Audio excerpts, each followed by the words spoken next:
you attract everyone and everything into your life. This is a very common adage, and what's even more common is that people are using this in totally the wrong way without fully understanding it. And that's not helpful, and it gives the spiritual community a bad rap and the law of attraction a bad name. But if you really understood this, it would be a total game changer for your life. It's not that you totally pull out of thin air people and experiences based on your energy. It's that you are attracted to things that are familiar with you, and the stories that you tell yourself from past experience create subconscious energies that influence people around you. So let's talk about that first part first. Uh, you are attracted to what is familiar. So many people end up in relationships where they come to understand, whoa, I'm dating another version of my father or mother. And they have so many similar qualities. I don't know why this is. And we make associations with love. Love uh, comes from these early figures in our lives, whoever supports us at this time, and also many other energies do.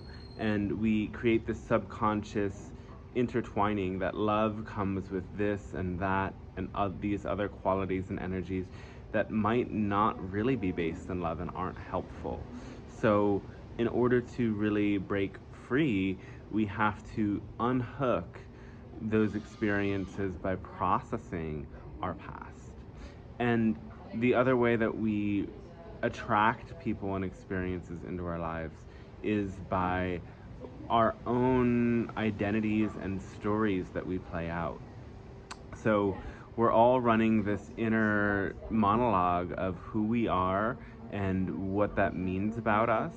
And this monologue and this story gets overlaid on every situation in our lives. Here I am, I'm this person, I'm so innocent, and people will treat me this way, is the gist of this. And just by thinking that and holding that to be true, we start to behave in different ways.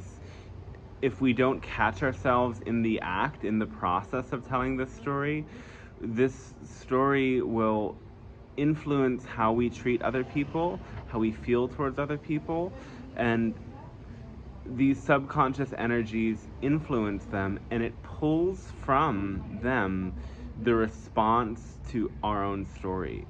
And so it's almost as if we are both the directors and the actors in this movie of life, and we don't know it yet, but once we tune into it, then we're like, oh, okay, I need to write this script a little bit differently, I need to shoot this scene a little bit differently by changing the story.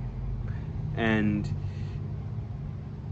by doing this, you can find that your relationships change tremendously because you're not projecting onto the situation these roles that have become so familiar with you.